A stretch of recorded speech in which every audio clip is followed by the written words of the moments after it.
By candlelight, a man sits beside the dead. On the corpse, a piece of bread, a tankard of beer. Soulless eyes stare, waiting. He reaches out and eats, and with every bite and sip, he takes on the sins of the dead. The soul is freed, but he is condemned. This is the Sin Eater.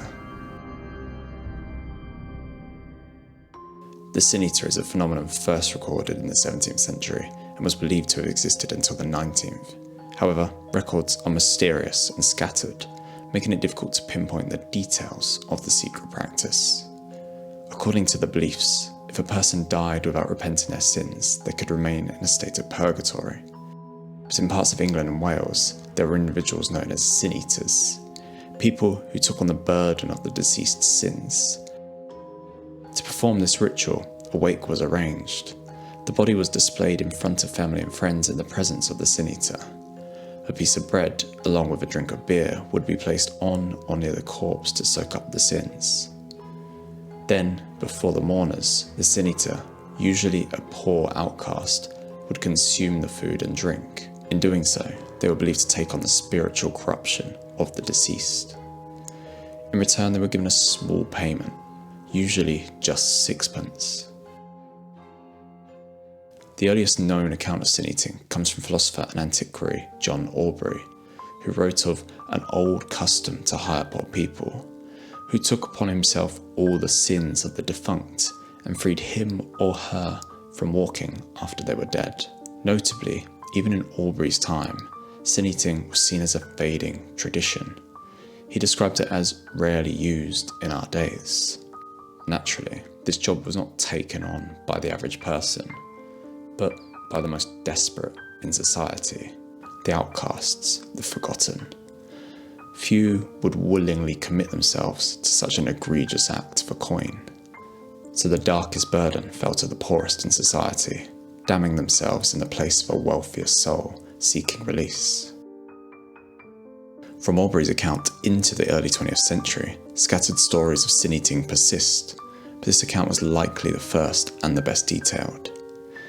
But at the heart of this ritual lies a profound contradiction. Sin eating twisted sacred Christian symbolism into something dark and unsettling. Take the communion bread. In Christian tradition, it represents the body of Christ, shared in unity and redemption. But in sin eating, that same bread became a vessel of guilt. It was consumed in a selfish act to condemn one in place of another. In fear and desperation, the sinner is freed, while the vulnerable are cursed. A ritual meant to unify faith becomes a silent transaction.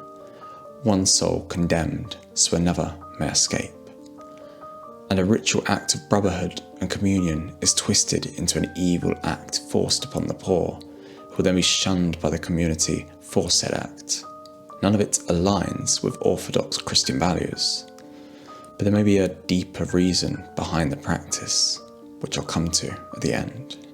It's important to note that similar rituals appear in cultures around the world, such as the scapegoat, which in Hebrew beliefs were believed to take on the community's sin, or endocannibalism, which in some cultures was used to retain a deceased soul within the community. These rituals all reflect the idea of freeing the spirit through death. Returning to sin eating in Britain, the contradictions with Christian doctrine may actually stem from historical confusion. Historian Mike Dash speculates that sin eating may be a misunderstood remnant of Catholic funerary practices that survived the English Reformation. The Reformation was a time of violent religious change. Catholic rites were outlawed, labelled as superstition by Protestant reformers. One such practice was the funeral dole. Bread and ale distributed to the poor in exchange for prayers for the dead. After the Reformation, these customs were pushed underground.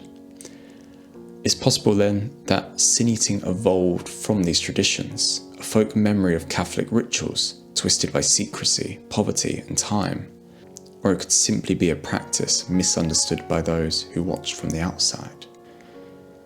What began as a communal prayer became a solitary burden and a haunting legacy. The sin eater, an outcast who is cursed and condemned with the sins of the damned for a small payment in their mortal life, or a relic of Catholicism misunderstood by those who witnessed it. I'll let you decide.